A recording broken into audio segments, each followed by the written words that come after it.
Well, hey guys, so it's John here from Plaid. Thank you for joining us once again on Monday evening in our normal spot here in the Michaels Community Classroom. Happy to be here.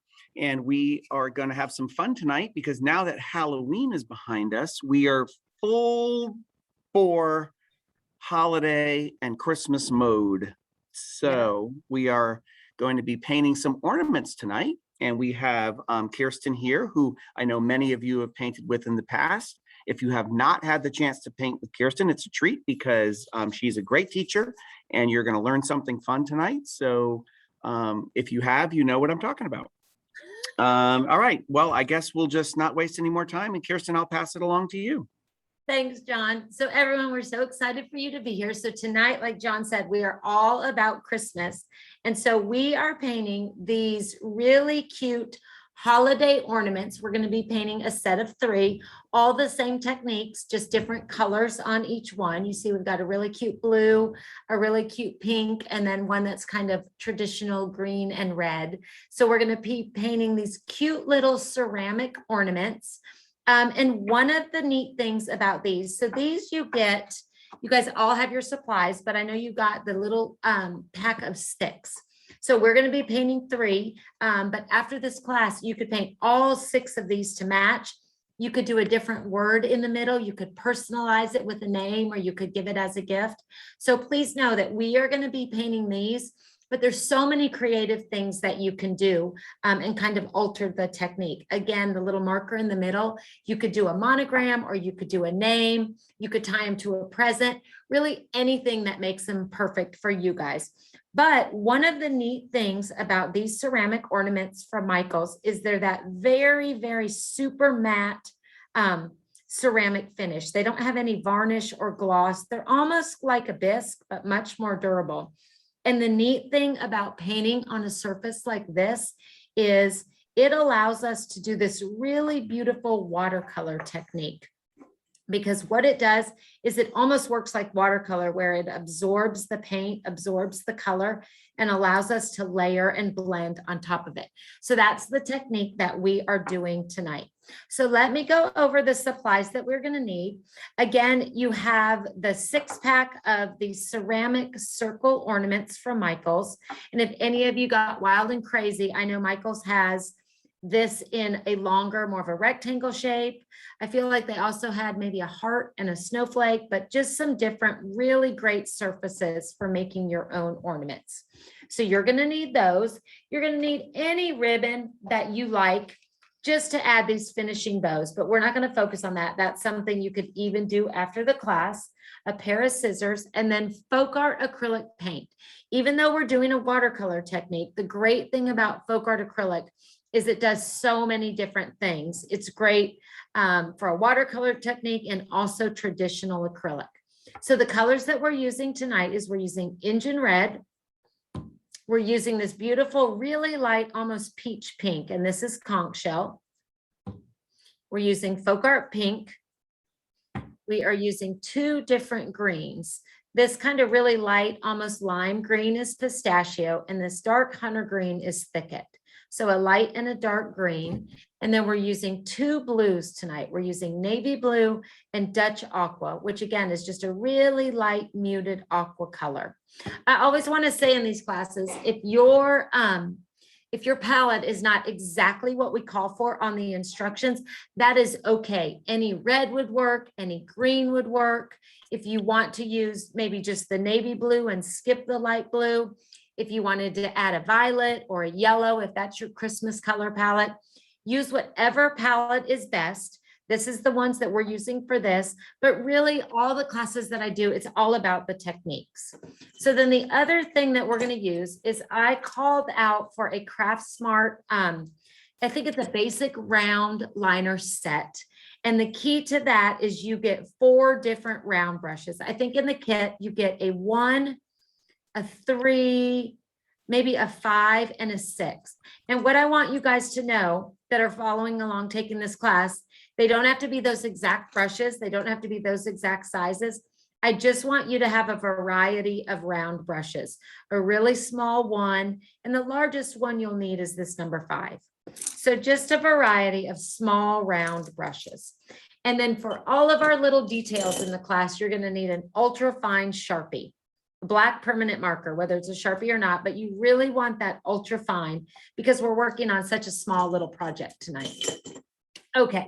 Also a paper plate, water, and paper towels. And just a little tip when you're doing a watercolor project, this probably won't matter too much because there's so little, but I always keep a separate glass, one glass to wash my brushes of water and one clean, just so when we add water to our paint, it's really clean water. Okay, so with that, let's get started. Oh, wait, and one thing that I always call out on the supply list, and that we do just because of time, because we teach this class in about an hour, is I always like to have a blow dryer handy just so that I can keep going and teach you guys all the wonderful techniques, but make sure that everything is dry. So, Okay. Kirsten, before you start, just know that a bunch of folks are going to be painting on wood because the ceramic ones were not available. Okay. So I don't know if you want, I don't know if the technique will work the same or if you know, we'll have to help them along a little, but. It will. So are they unfinished wood?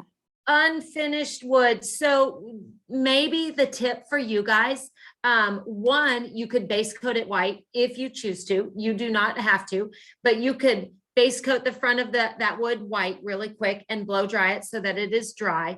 Then you could follow along exactly. The only other thing that I would recommend if you are going to keep it the natural wood is where I add more water to, like, for example, to water down this pink, I add a lot of water because I'm adding it to a white base coat. You are going to want to add a little less water just because your paint is going to absorb into that wood and you're not going to have as vibrant of a color. So that would be my biggest technique if you choose to keep it on the raw wood. Okay. Those of you who are wanting them to look more like hers and maybe react a little bit more, if you can go ahead and quickly base coat with some white, that would be great. Or I mean, suppose you could even use a different color if you wanted, but. Yeah, but again, it will look beautiful no matter what. It's all about the technique. But the big thing with the watercolor is just this really soft, transparent look is really only gonna work exactly like this if you are on a white base coat. Okay, and I can promise you, switching back and forth between these three, if you do paint it white, you will catch up, I promise, if any of you guys are base coating. And if you are using like a shiny porcelain, then you probably really do want to put a base coat down so that you aren't right on that coat. Now that is for sure. If you are using a shiny porcelain and you did not get these really matte, almost bisque ornaments from Michael's, you're definitely going to want to get a white base coat on there, because with it being shiny like that, your paint is just going to move all around. It's not going to dry in time to just layer all of these different techniques. Yeah. Is that helpful before everybody gets started? Yeah, I think that's a good way to do it. Okay, so with that said, and for the people who are working on this or on a base coated ornament that is base coated with just regular traditional white acrylic paint, let's get started. And the first thing we're going to do is I'm going to use Conch shell, Pistachio, and Dutch Aqua, my three lightest pastel colors. And I'm going to scoot this in just so you guys can always see my palette. And I'm going to put a little, and just the littlest bit when we're working with watercolor, and definitely on a small ornament, you just need the littlest bit of paint. I'm going to put just a drop of each one of those. And I'm going to get my largest round brush and I'm going to dip that in the water.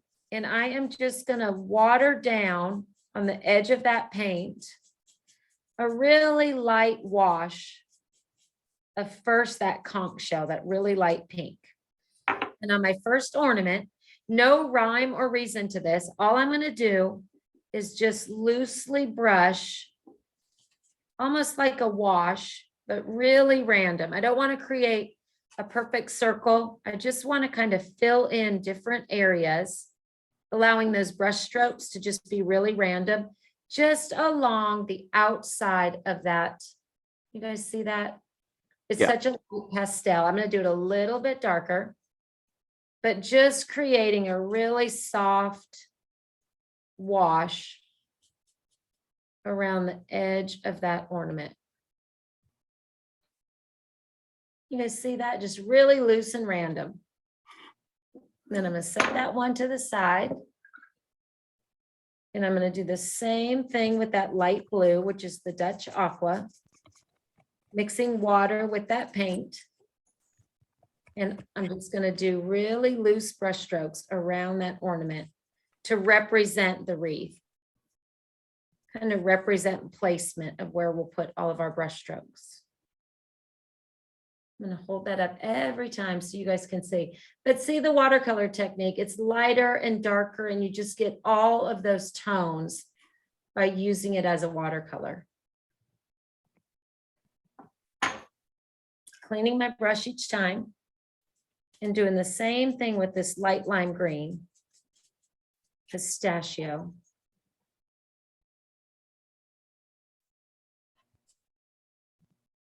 Add a little bit more water because you just want a really soft wash.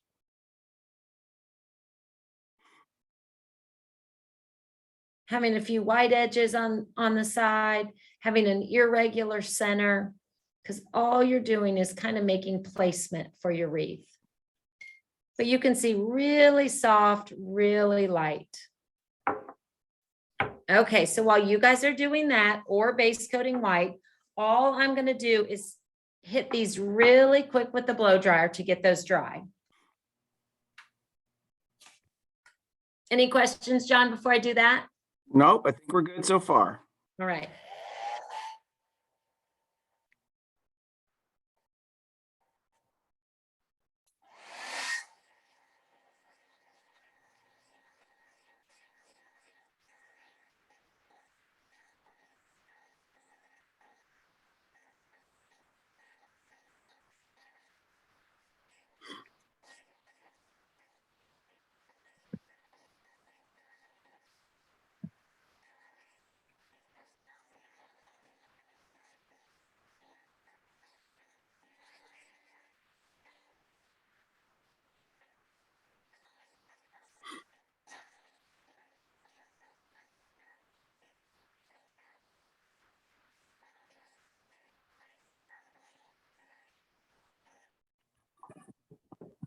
Okay, I think that's, yep, perfectly dry. That's one of the great things about working with acrylic. It dries so quick.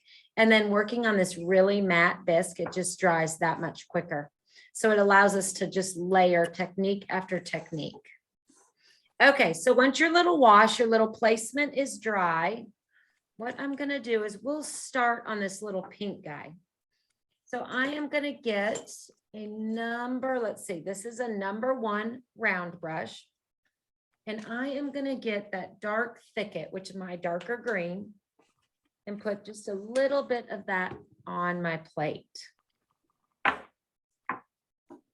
And what I'm going to do is add a little bit of water, not as much water as we did to do the wash, but just enough to allow that paint to move a little smoother on our surface. Just a little bit, maybe 2 parts paint to 1 part water. You want that rich color to stay really dark, but you just want it to move around a little bit smoother on your project. Okay, so this is that dark Thicket. And all I'm going to do, because I don't want to create a perfect circle or a perfect pattern, what I want to do is create the base of my Christmas wreath. And how I'm going to do that is, again, using the smallest round brush. This is a number 1. And I'm not going to do a circle. I'm going to do almost like a really loose, almost like a ribbon pattern. And then I'm going to go over that in a little different spot. Doesn't have to be exactly like mine. And do a second ribbon pattern. And all that's doing is giving you placement for all of the techniques. Just a really loose wreath or ribbon, but not doing a circle, doing a really random. I'm going to do the same thing on this one. And this is just the beginning, almost like the base of our wreath. I'm staying on the very tip of that round brush. So it's a really thin, loose stroke. Adding water as I need it, because you just want your paint to be a little bit thinner than the traditional folk art acrylic that is so rich and creamy and thick. And each one is a little different, totally perfect. You're just creating the base for your wreath. So you should have just a really loose, almost like a vine wreath around the edge of each one of your circle ornaments. Any questions on that? No, I don't think so. Everybody seem to get it? Who's painting along? I always want everyone to be caught up and going perfectly. And I know that we did discuss this, guys, but as always, remember that these classes are recorded. So if for whatever reason you either don't have all the materials you wanted to have, or if you find the pace to be a little bit fast, you can always go back and paint along at your own time and be able to pause and that sort of stuff. Exactly. Okay, so I'm going to start on the pink one just because. And what I want to show you guys, all I'm doing is see these cute little Christmas tree individual branches. And to do that, all I'm going to do is draw a straight line and connect it back onto my wreath. Let me actually hold that up.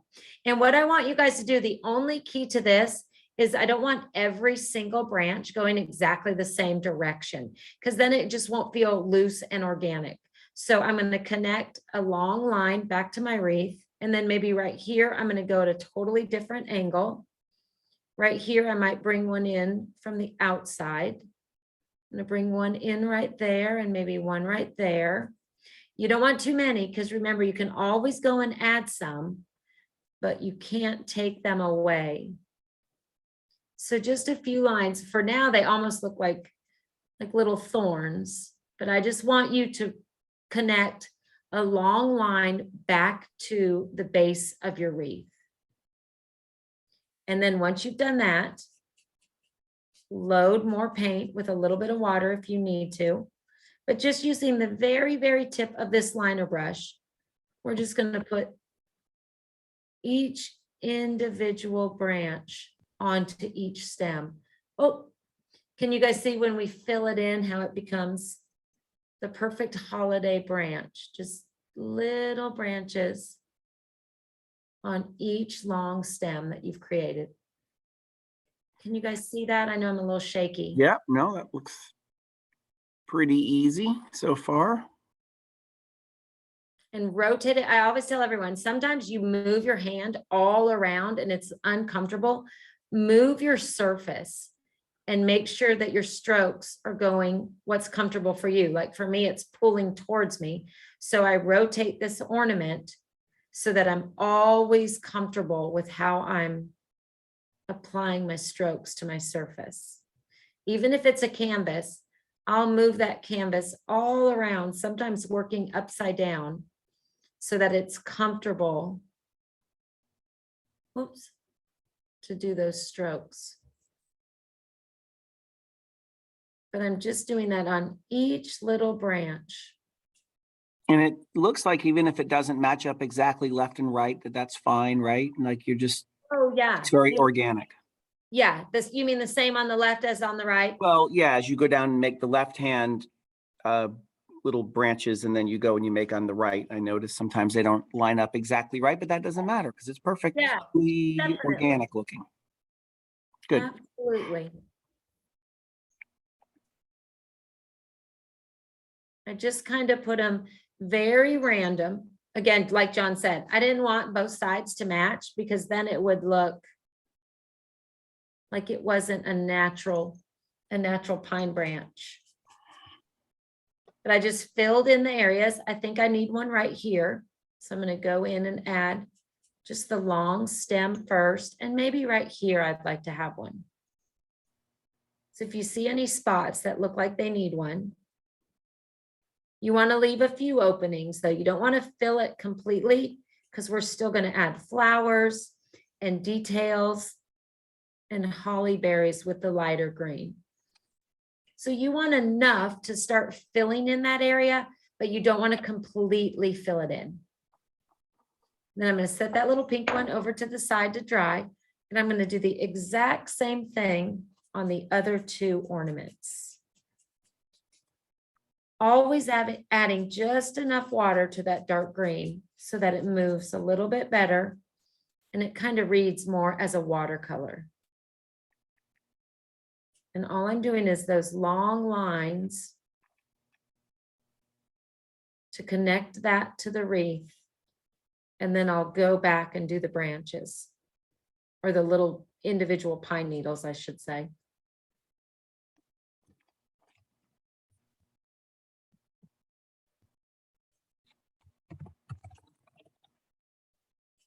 So once I've done those lines, then I'm just going to go back and do the little individual pine needles.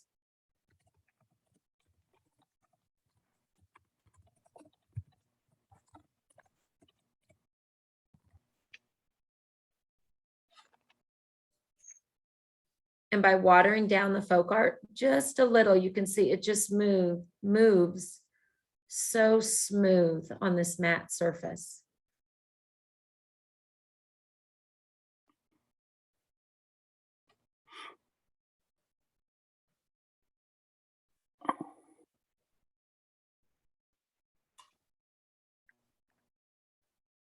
It does look very natural. Somebody just commented, Kirsten, you make it look so easy. It comes out so natural. I'm like, yeah, she does.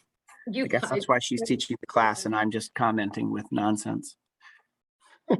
We should get John to make the projects on the other side of the computer. I bet you would do a great job, John. Well, then at least we could see what the lowest common denominator painting looks No, like. absolutely So not. if John can do it, then I definitely can do it. So that's a good thing. And honestly, that's not bad, right? You want to know. Not bad at all. Next week, you'll be base coating. I have this with Ann. painted along with Kirsten before, so for sure. I can do it. Ah, that little ribbon's getting in the way. A little tip that someone, I think it was Jess, who is teaching ornaments later in the month. She tapes that ribbon, like if it's an ornament that comes, you know, with a ribbon on it, she tapes it on the back before she starts painting, which I think is such a simple but a great idea. Just to get it out of the way. But see, I can kind of see like down here, there's kind of a little spot that doesn't have a little branch. So I'm going to add one more. But you can see how they're starting to form into a little wreath. I'm still using that same brush, that smallest round brush, and that same green, which is FolkArt Thicket.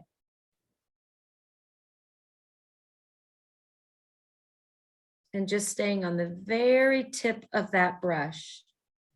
It allows you to get so much detail by just using the very, very tip.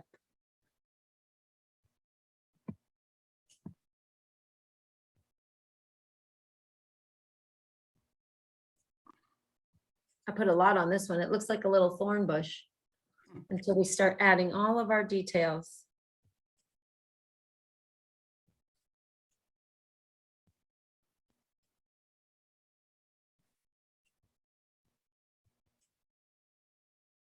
I'll hold it up as much as I can. I'm sad to admit this, I have to lower it down. I can't see it. I have to put my glasses on. But we're just doing, for everyone maybe that just came in a little bit late, we are just doing the same thing that we did to these two ornaments. We're just still doing the first technique and creating these little pine needles on our branches. So here's a question for you, Kirsten. Sherry was saying that when she was using the hair dryer, or she dried with a heat gun rather, and she bubbled up the paint. That's just a matter of it being too close and too much heat, right? Yeah, and if she was using a heat gun, it's a lot of heat. So you just have to really be a little bit further back and just know that it's coming out of there hot. Okay. So most of the time when our folks do, Andy uses a heat gun, I feel like, but most of the other of teachers we have always use hair dryers, maybe for that exact reason. Yeah, I mean, both work. It's just a matter of knowing one or the other, and the blow dryer is definitely more forgiving. Yeah. It takes a little bit longer, but it's more forgiving because that heat gun, I mean, if you have, dependent like a canvas, you can go right through that. You know, Andy's a pro at it, but I would be nervous. I'd go right through my canvas. If it did bubble, a lot of times what you can do is almost just mash it back into the surface. Like if I had a little bubble right there, you can almost just mash it back into the surface. And that should make it flat enough to then paint on top. There you go. Good.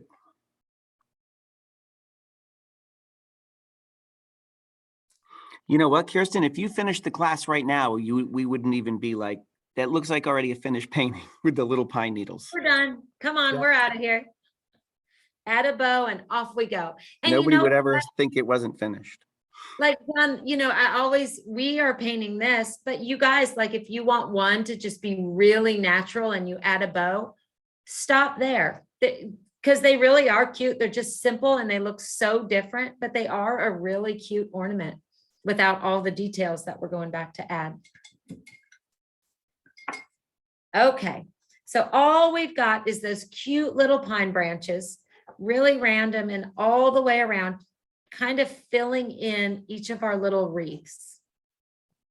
So now what I'm going to do is I am using that same little round #1 round brush, and I'm going to water down the lighter green, which is that pistachio, not as watered down as our wash.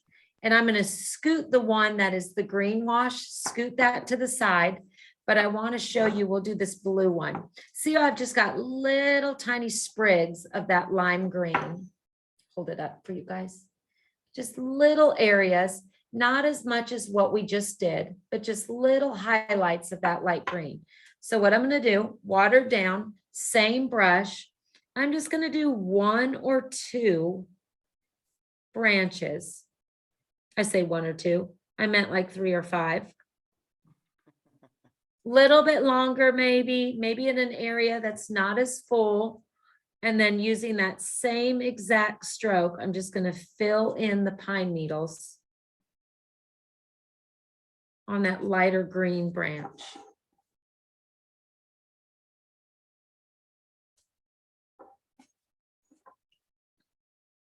Always rotating my surface so it's really comfortable, but just a little pop of that lighter green. Again, not matched exactly. You can see it's heavier on that side, but that's really organic. I've got 1 on the outside, 2 on the inside, but really what I want you guys to do is do where it feels right. Like I had an opening there, I had an opening there, and you know what I could do right here? I'm going to overlap that vine that we did, and I'm going to add one right over the top of that, just to get that light green up in that corner. And then I'm going to do the same thing to this pink one. Not as many. I'm going to overlap, make sure you guys can see that. I'm going to overlap that little vine that we did as our first step. I'm going to do one right there.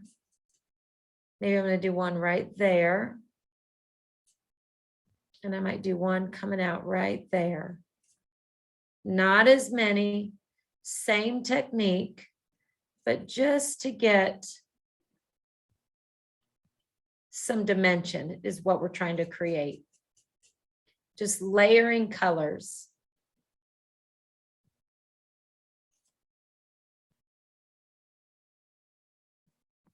I think that blue one had 5. This one has 4, just to show that neither one is exactly the same. No 2 will be alike. And on this green one, I'm not going to do that just because that is the color of our wash. What I'm going to do is clean off that same brush. And I'm going to get just the littlest bit of this navy blue. And I'm going to do that same stroke, that same technique, adding water to the navy on just my green ornament, the one that has the green wash around the edge. I'm going to do just a few longer branches, connecting them to this vine wreath. Maybe I'll do 4, and then do those same little pine needles.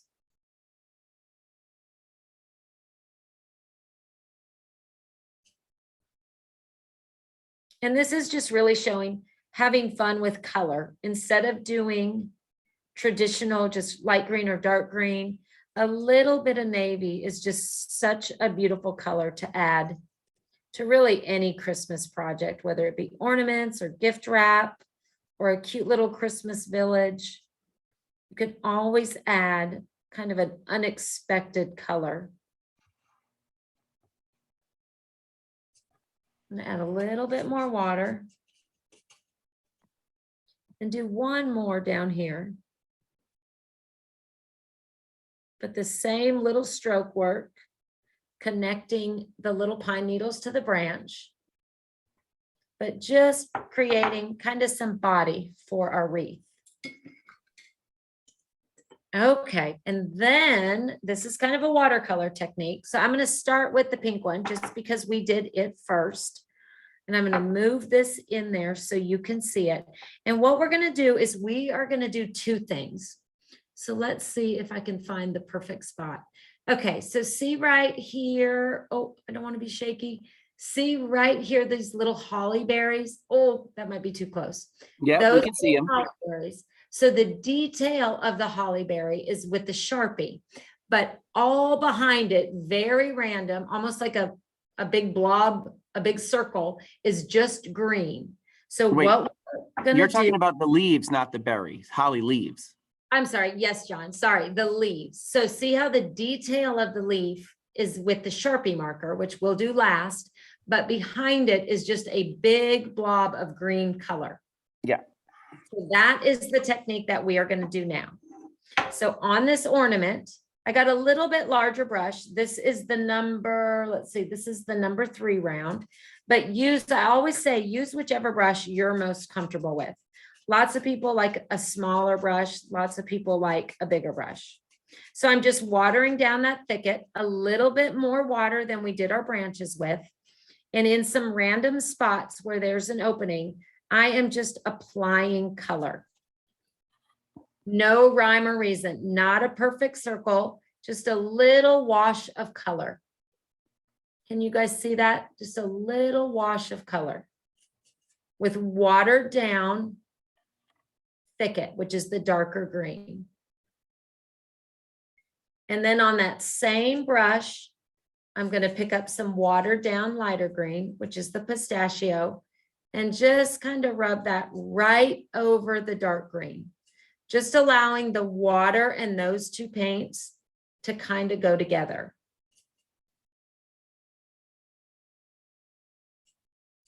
Maybe one more right there, just so I don't have 4. But just a few areas of that darker green with a little touch of that light green. Okay, I'm going to do the same thing on all of these ornaments. So I'm going to water down the thicket, which is the dark green. Like right there is a little opening. I'm just going to put a little blob of color. Adding water, because you definitely want it to be transparent. You want it to just have this really soft watercolor feel. I'm going to add one right up here, and using that same brush, I'm just watering down that lighter green and just kind of adding and scrubbing that lighter green in and around that dark color. Now, when you're doing watercolor, you definitely will get almost not a puddle, but you'll get a little area where the paint is really wet and the water is on there. You don't want it so runny that you've got like water and moisture all over the top of your ornament. You just want enough paint so that you get that really soft, transparent look, and it kind of blends together on its own. And then we are going to do the same thing on our green ornament, but with this one, we're only going to be using the dark Thicket. There's no reason to go back in there with the light green because that's the color of our wash already. So just a few areas. I've got a little opening right there. I'm just going to kind of brush that on, and then maybe right there, I've got a little opening, and maybe right there, I've got a little opening. All you're doing is filling in the body of that wreath with really loose, random, almost blobs of watered down paint, just to get some shading, some highlighting, and some details in there. Okay, so our little wreaths are just getting fuller and fuller. So now we'll go to the pink one. And what I'm going to do is clean that brush, and I'm going to get a little bit of this regular FolkArt pink, which is the darker pink, onto my palette. Just like we did with the branches, I'm going to add just a little bit of water, not so much that it's a wash like what we've done before, but just so that the paint moves around. And this is the darker pink, FolkArt, just regular pink. And what I'm going to do is just go in there, and just like the holly leaves, the detail is with the marker. The detail of these little flowers will also be done with the marker. So we're just applying a placeholder and the base coat for each little flower. Oh, sorry, I'm scooting that way out of the camera's lens. So all we're doing is using that darker pink, and we're just putting almost polka dots, but very random. Overlap the green in some areas, because on a wreath, the flower would grow right on top of a leaf or a branch, and just overlap a few random circles. Some are bigger, you'll see, and some are smaller, but you want it really loose and really organic. But see how that one, I put right over that green vine, and the green vine still shows through. That's perfect, because that's really the look that you're always going for when you're doing a watercolor technique. What size brush? Did you go back to the real little one, or are you Nope, using I'm the still same one? using that number 3 round. Okay. I just use, whenever you're using a round brush, you want to stay just on the tip of that brush, because it allows you to get so much detail. Okay. Then what I'm going to do on the light blue, I'm going to clean that brush in water, but then dry it off. You don't want it too wet. I'm going to get some of that navy blue. And remember, all of our details, let me hold that one up. Our details will be done at the end with the Sharpie. So all I'm really doing is putting a dot that will then become that flower with the navy blue in a few different areas. Maybe one there. Maybe one right there over the green. Just little berries or little polka dots. And maybe one right there.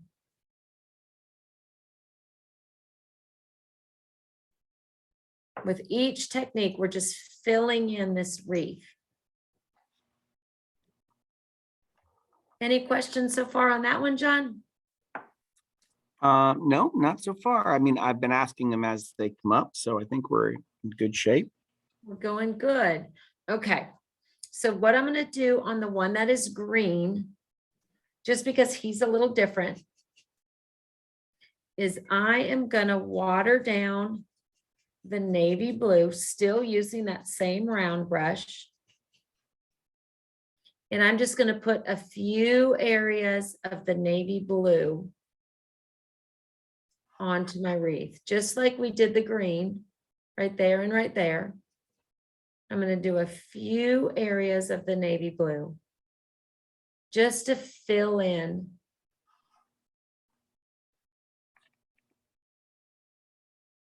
some areas. Okay, so our little ornament should be getting fuller and fuller. So now what we are going to do is I am going to hit these with the blow dryer again, but because before we work with the Sharpie, I want to make sure that everything is perfectly dry. Any questions, John, before I do that? Well, here's one that's a little premature. We can talk about it at the end, but when we're Okay. all done, let's remember to talk about how to seal them, you know, with a spray sealer or Mod Podge Ultra or something. Sure, definitely. And all of those things that you just said would work perfectly. Yeah, gloss varnish or spray sealer or Yep. Yeah. Mod Podge Ultra, matte or gloss, any of those would work perfectly to seal these. okay. Okay. And the neat thing with acrylic, I know I said it in the beginning, is it dries so quick. These are actually almost dry. There's just a few spots that I want to make sure are totally dry before we do the details with the Sharpie.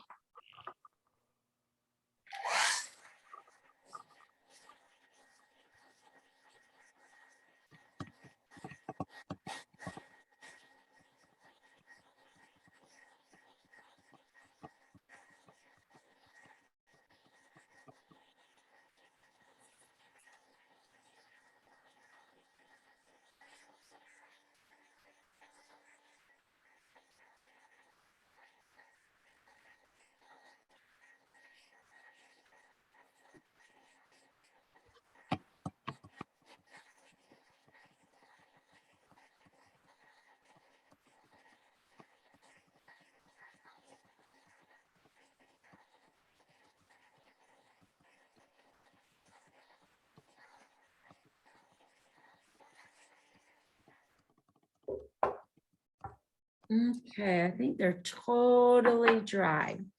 Okay. Kristen, when you did the very first wash, what size brush were you using for that? When you just did around the edge, was that? Let's see if I remember, because it's still in my water basin. I use the number 5 round brush. Okay, so a slightly larger one. Yeah, I think it's the largest one in the set that was in the instructions. You've done a 1, 3, and a 5, it seems like. Mhm. Yep. Okay, so now the Sharpie is just really the finishing touches, all of the fun details. And what I'll do is to make sure that you guys can kind of see it. So just color, which is really cute and really pretty. You could almost just add a word or a monogram and you wouldn't have to add the Sharpie details to the edge. But I love adding the details with the Sharpie marker. So just kind of start it on a piece of paper, make sure that it works, make sure that it's, you know, running really smooth, kind of a fresh marker. And then all we are doing is really what I want you guys to do is think of that we are doodling it.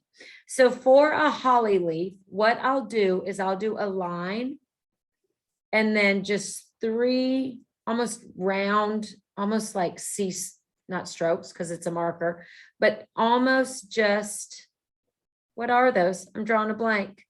Near mountains, bat wings, M's. But don't overthink it. Each one does not have to be the same. When I put 2 next to each other, I just do the 2 lines. I'm going to stick with bats. But you're just really representing. So I'll do 2 lines. You can do 1 at a time. But then you're just filling in each side. And they're really loose. They're not perfect because you're just doodling them over a blob of color. So I'm going to start on this little section where the green is. And I'll draw the line. And I'm allowing that green base coat that we watercolored on there to kind of be the base coat. And then I'm just doing the detail with the permanent marker. And let it overlap whatever is around it. That's what makes it just really organic. See how the holly leaf is a little bit over the vine. It's a little bit over the white and the pink wash at the tip, but mostly over that green. That's what you want. Just really loose, really almost doodled or sketched. It's definitely a good idea to do a couple on a piece of paper first, because I was Yeah. just doodling my holly leaves while you were seeing it, and I messed up the first one. But then you get it, and it's super easy. You're such a good student, John. Well, you know, You know. that's how it is. But cheat and practice on a piece of paper first. Oh, always. And some can be bigger, some can be smaller. You can do a group of 3, you can do a group of 2. But all you're doing, and sometimes on these really matte surfaces, you just need to kind of give your marker a little bit of a break and do it back on a piece of paper. Sometimes it just picks up the littlest bit of paint. And I turn my surface. Remember, it's so much easier to turn your surface than it is to do a holly leaf upside down, for me anyway. And then on my little pink base coats that represent the flower, let's see if I can hold this up and not be too shaky and not cover it with my hand. I'm not doing a circle, like I'm not doing 2 little donuts. I'm doing a really irregular edge and then kind of a swirl in the middle. I know these are little guys. I know it's hard to see, but all you're doing is just kind of almost like a seashell edge, like really scalloped, and then a little swirl in the middle. Just, oh, let's see if I can be still enough. Just something. So if this is my flower, if that's my pink base coat, almost like a polka dot, I'm not doing a circle around it. I'm just doing a really loose scallop and then kind of ending with a swirl. Is that making sense? Or is it Yeah. showing up? So if that's your polka dot, which is just solid pink, I'm just doing a really loose scallop and then kind of ending with a swirl. Perfect. So that's what I'm doing to do the little pink flowers. So let me get back on there. And again, each one is totally different. You're just doodling and accenting each one.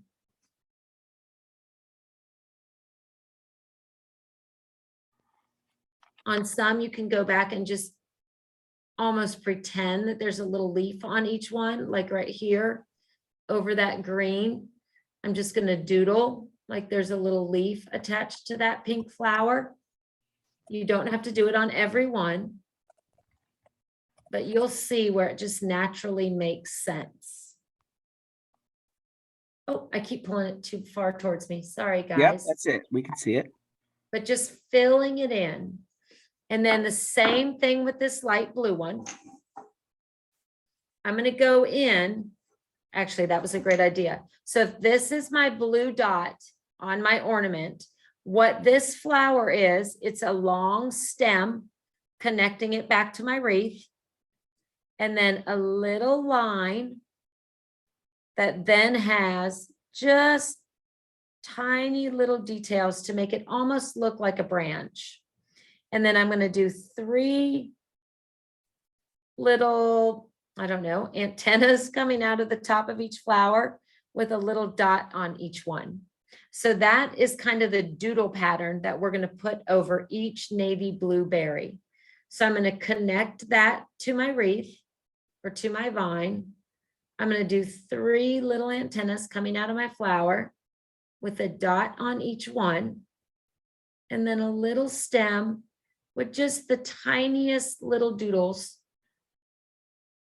Oh, let's see. Yeah, you can see.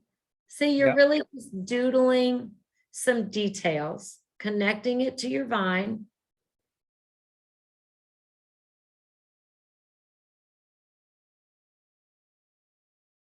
And just creating some more body to all the elements that are making up your little Christmas wreath. Connecting that to your vine, doing a little branch that comes off of it. That one's perfect because it's in such a an open spot, you guys are able to see that perfectly. But you're just going to go around and do that. And then also on our solid green areas, you're going to do your little holly leaves. Just like we did on the pink one.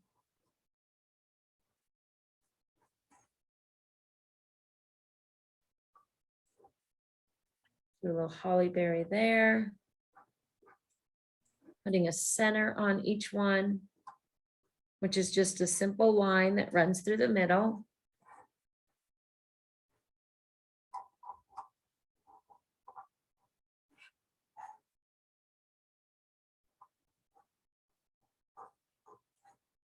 I'm gonna do one right there because I've just kind of got an opening.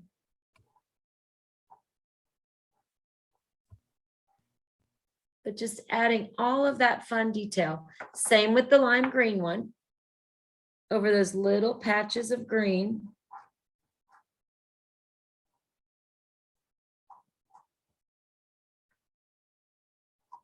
I'm just doing the holly berries. I keep saying berries, John. Holly leaves. Right. You can stop me. We haven't done any berries yet, but we're gonna.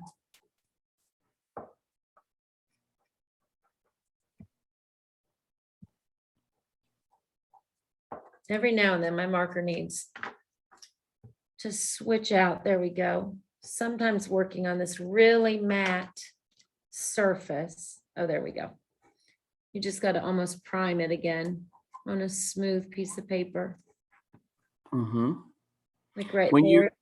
Once Oh. you get this one done, can you kind of put all three in your hands and hold them up close under the camera for a minute? Because I think some folks just need some reference.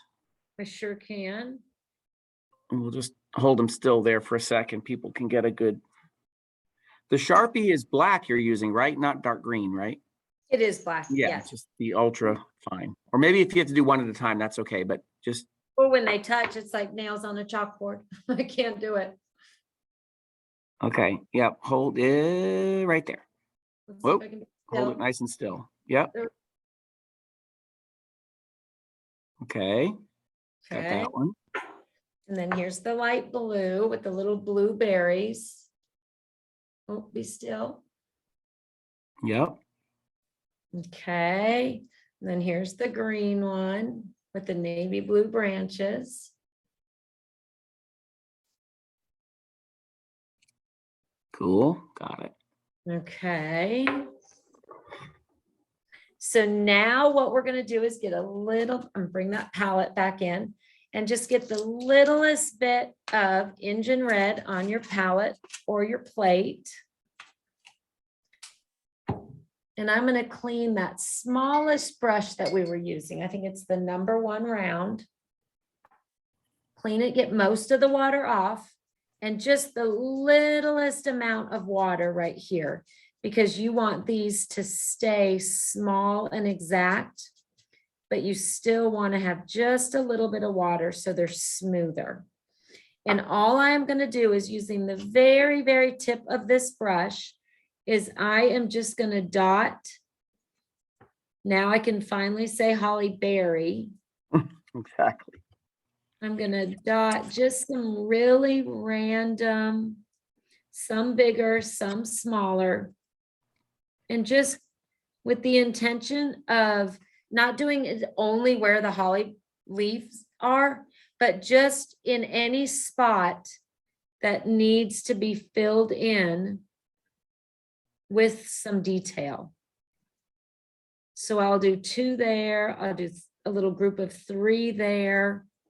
You can see on this one, there's a little group of more than you would, let me get that a little higher, more than you would do, but just to represent hollies and holly berries all around that leaf, wherever there is a spot that looks a little bit bare. A little tip a lot of people like to do is use the back side of the handle of the brush and dip that in the paint. And you can dip that right onto your ornament. Some people like to do that. Some people would rather use the traditional end of the brush, but sometimes doing it with the handle of the brush is a great way to get a really nice solid circle. But you can just see, I just randomly added a little pop of red to just fill in that wreath even more. I'm going to do the same thing on the one that is the green wash. I'm going to go in. I'm actually liking using the end of the brush handle and just dotting in the spots that it needs a little bit of filler. Just adding a little pop of red. You don't want it to be exactly the same 3, 3, 3. You want it to just be really loose and organic, like all of the other design elements that we've put on. And the light blue one does not have any red, but like I said in the beginning, if you want a pop of red on all of them, absolutely go in there and do that.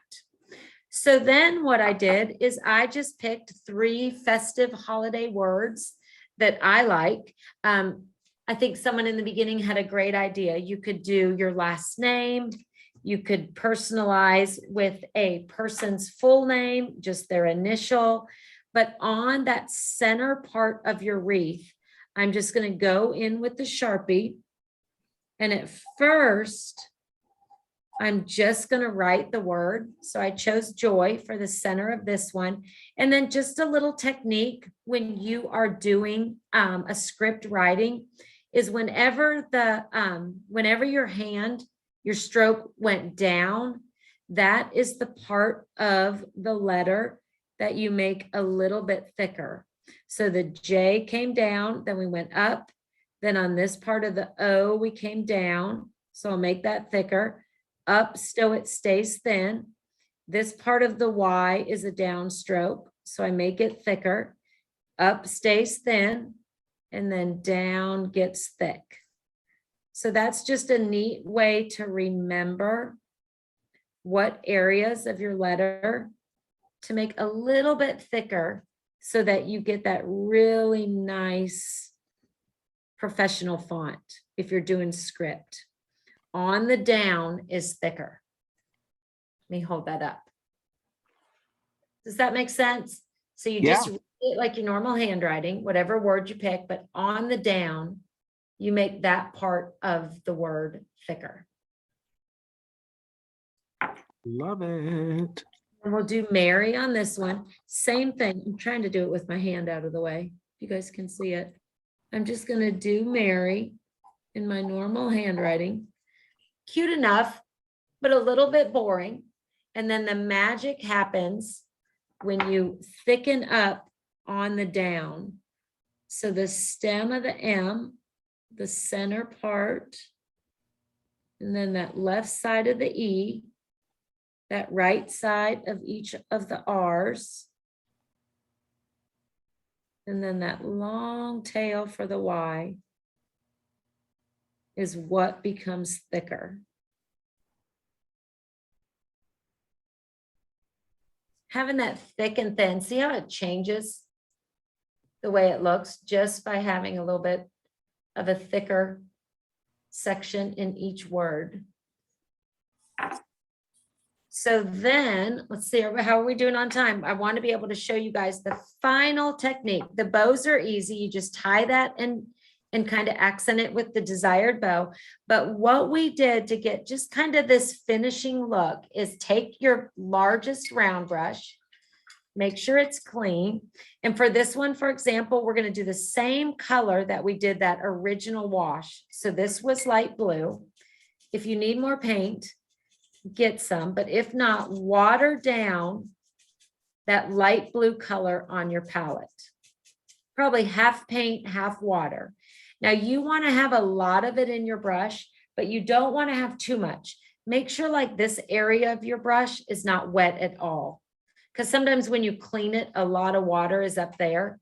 You want a lot of paint in the end of your brush. And then this is a little trick when you're splattering. A lot of people splatter by just flinging the brush, but then it's totally uncontrolled and it is totally a mess. A little trick is take another brush and just kind of hold it as a, I don't know, as a support. You're just holding that brush still and strong.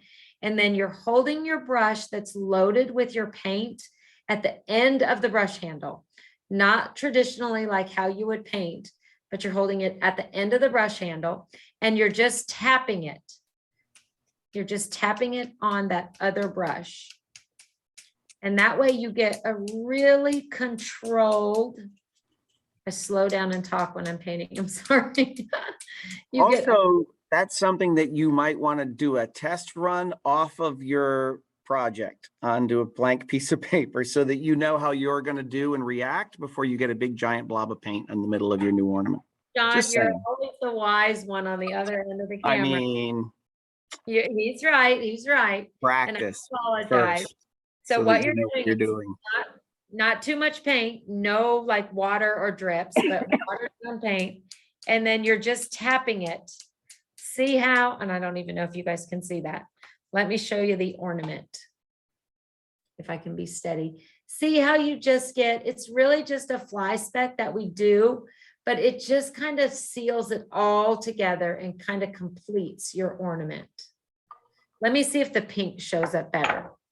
Same brush, I'm going to clean that in the water, dry it off so there's no paint dripping down the metal part of the brush. And then this darker pink, I'm going to mix water and paint.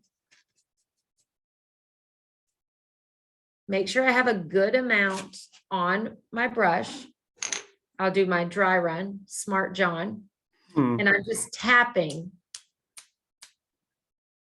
Can you see how when you tap on this brush and you hold it on the very end of the handle, you just get a really controlled splatter. So then I'm going to move that ornament back into the mix.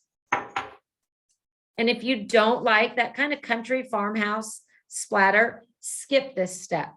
But I am just going to tap mostly over my wreath. Again, just to fill in those areas, but a little bit over my letter or my words, I mean, because I just like how that ties it all together. Let me hold that up, see if I can do it. Cool. See how that little soft splatter, whether it be over the green or over the word, just kind of ties it all together. Can you guys see that at all? Oh, I think you can right there. Yeah, you can see it. It just really connects it. Oh, and I just snuck a comment. I saw it.